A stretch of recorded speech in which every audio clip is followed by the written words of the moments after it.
जल में एकादशी के दिन 7 बेलपत्री डालकर जो नंदीश्वर भगवान अर्थात जो शंकर जी के शिवलिंग के सामने नंदी होता है, उस नंदी के चरण पर गंगा का जल चढ़ाकर बेलपत्री शिव पर समर्पित कर देता है, उसके घर में रुपया रुकना चालू हो जाता है। शिवलिंग पर एक पत्ते पर या पुष्प पर एक बूंद शहद लगाकर शिव जी को समर्पित कर कर देखिए। अगला वर्ष तक इंतजार करना, बाबा आपकी जिंदगी में 4 चांद ना लगा दे उस मधु के बल पर, तो आनंद के लिए प्रयास करिए। 10वीं, 11 और द्वादशी, 10वीं, एकादशी और द्वादशी। एकादशी का व्रत 10वीं की रात्रि को जो आप भोजन करें वो सात्विक करें।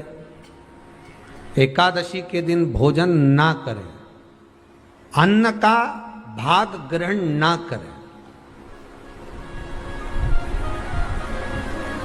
अन्न का भाग ग्रहण ना करें।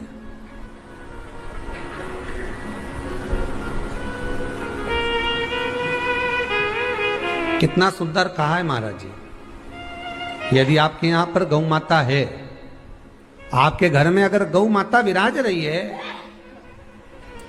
आपके घर में अगर गौ माता है, गाय की अगर आप सेवा कर रहे हैं, अच्छा कितना सुंदर लिखा है धेनु मानस में, गीता प्रेस गोरखपुर की गौ अंक को निकालकर पढ़िए कल्याण का, उसमें लिखा है ब्रह्म मुहूर्त में सुबह के समय पर गाय की पूंछ को पकड़कर या गाय की रस्सी को पकड़कर जो 2 कदम भी चल लेता है, उसके लिए भगवान विष्णु बैकुंठ का मार्ग और कुबेर का मार्ग प्रशस्त कर कर खोल देता।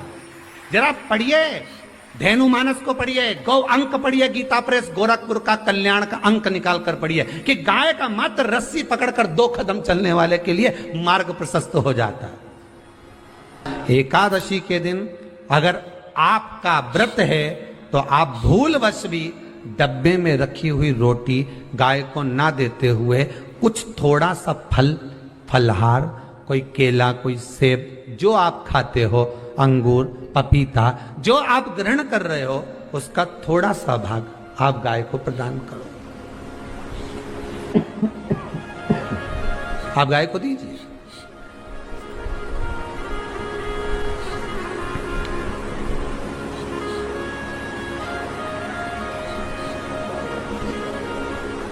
थोड़ा सा भाग आप गौ माता को प्रदान करो, थोड़ा सा।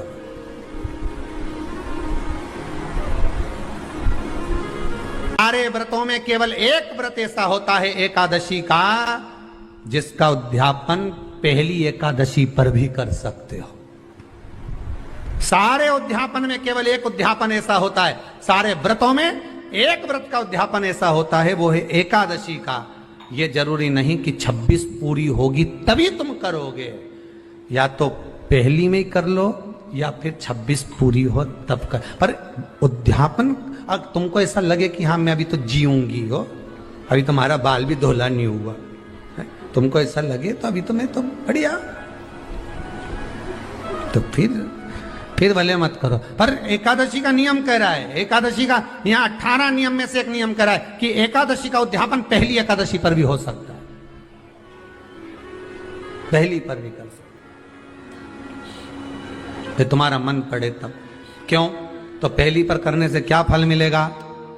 तो एकादशी की नियमावली कहती है, अगर मान लो आपने पहली एकादशी पर भी उद्यापन कर लिया, इसके बाद में जितनी एकादशी करोगे वो सारी तुम्हारे खाते में जुड़ती जाएगी। मतलब बैंक में खाता खोल लो, ठीक है? खाता खोल लिया, अब जितना कमाता जाओगा उसमें डालते जाओ, जितनी कमाई करके लाओगे उसमें जमा करते जाओ। एकादशी एक बार उद्यापन पहले में भी हो गया तो बाकी का पुण्य तुम्हारे खाते में आ जाएगा,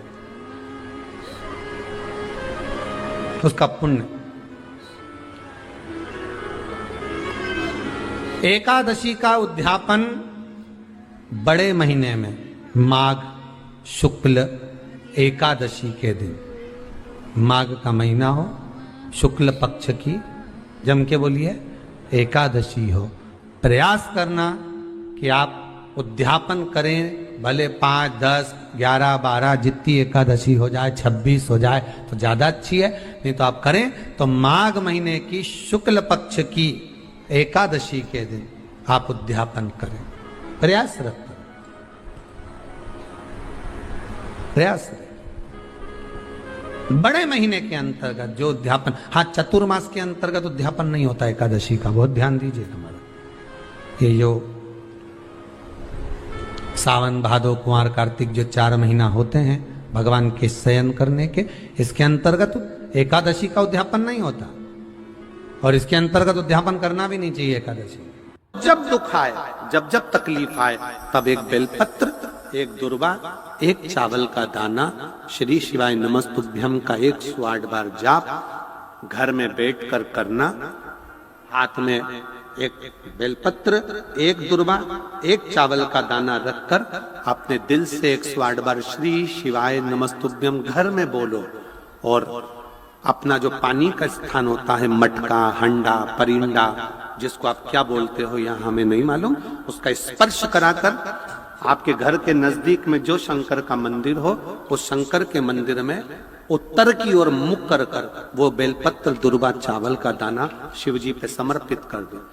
अगर लगातार 20 दिन भी आपने रोज प्रतिदिन अगर समर्पित करा है, तो 21वां दिन आपका जो भी दुख है वो धीरे धीरे कटना प्रारंभ हो ही जाए। जल में एकादशी के दिन 7 बेलपत्री डालकर जो नंदीश्वर भगवान अर्थात जो शंकर जी के शिवलिंग के सामने नंदी होता है, उस नंदी के चरण पर गंगा का जल चढ़ाकर बेलपत्री शिव पर समर्पित कर देता है, उसके घर में रुपया रुकना चालू हो जाए। जैसे पीपल के पत्ते में पराग होता है,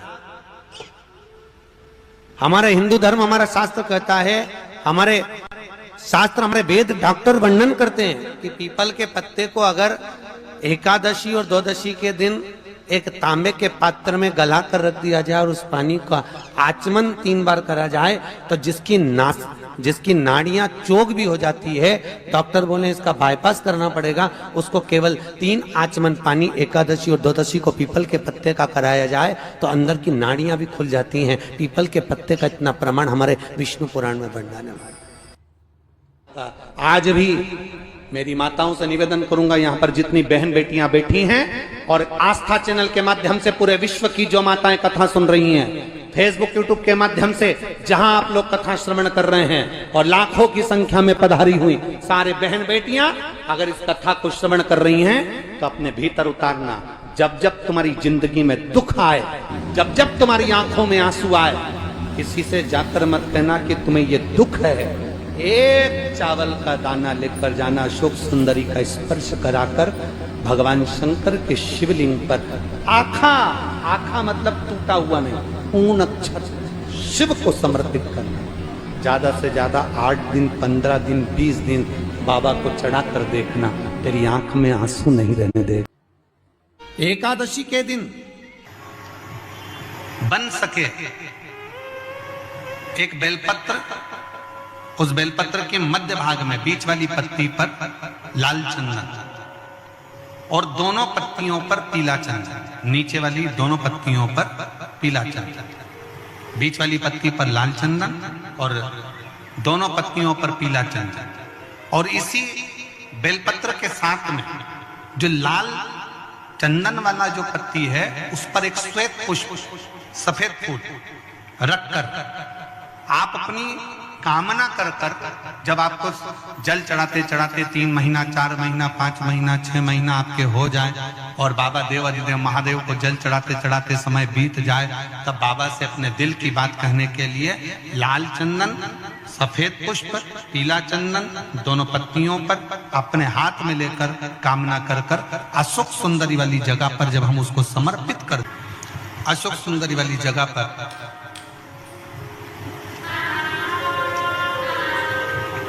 ये शिवलिंग जलाधारी और उसके सामने का जो भाग है उसके मध्य भाग में अशोक सुंदरी का स्थान,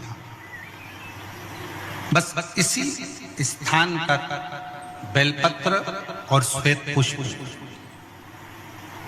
बीच वाली पत्ती पर लाल चंदन, आसपास की पत्तियों पर पीला चंदन, और वो शिवलिंग की सम्मुख में जो अशोक सुंदरी का स्थान है वहां समर्पित करो। उस स्थान ये रोज नहीं करना, फिर ध्यान देना, कभी कभी 4-6 महीने निकल जाएं, 8 महीने निकल जाएं, 3 महीने निकल जाएं, 5 महीने निकल जाएं, उस स्थान, और ये हमने एक बार नहीं बताया, इसको पहले भी वर्णन कर सकते। इसका जन्म हुआ कहां था, कहां जन्मी थी ये?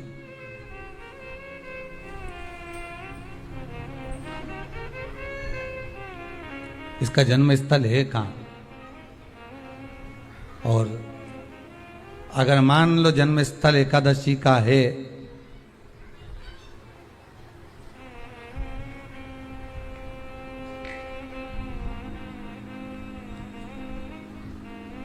और एकादशी अगर जन्मी है, उसका जन्म हुआ है, और दुनिया के लोग इतना व्रत करते हैं, उपवास करते हैं, तो फिर इसका जन्म स्थल कहां होगा? तो कहा इसका जो जन्म स्थल है वो बद्रीनाथ है। कहां पर है? बद्रीनाथ। और उस बद्री विशाल में भी एक गुफा जिसका नाम है हेमवती। क्या नाम है? हेमवती। उस गुफा में एकादशी का जन्म स्थल है। बद्री विशाल में हेमवती गुफा, जो 12 योजन अंदर प्रवेश करने जितनी है, 12 योजन की गुफा के अंदर, हेमवती के अंदर एकादशी का प्रागट्य हुआ था, एकादशी का जन्म हुआ था।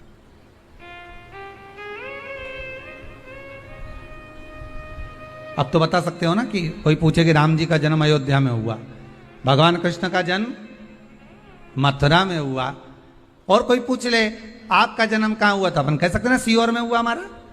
और आपसे कोई पूछे कहां हुए, तो कहीं इंदौर में हुए, कि देवास में हुए, कि भोपाल में हुए, कि मुंबई में हुए, कि पूना में हुए, आपका तो बता दोगे। पर बच्चे आपसे पूछ ले मम्मी तू इतनी एकादशी का व्रत करती है, एकादशी का तू व्रत करती है, और सबको करा देती है कि बल्लभ कुल की एकादशी करो, भले बकरी जैसे चरो पर एकादशी करो, और सबको एकादशी कराया, तो कोई पूछ ले कि एकादशी का जन्म कहां हुआ था, तो आप कह सकते हो कि बद्री विशाल में, हेमावती में, बद्री विशाल के हेमवती गुफा के अंदर, जो 12 योजन की गुफा है, उस गुफा में एकादशी का जन्म हुआ।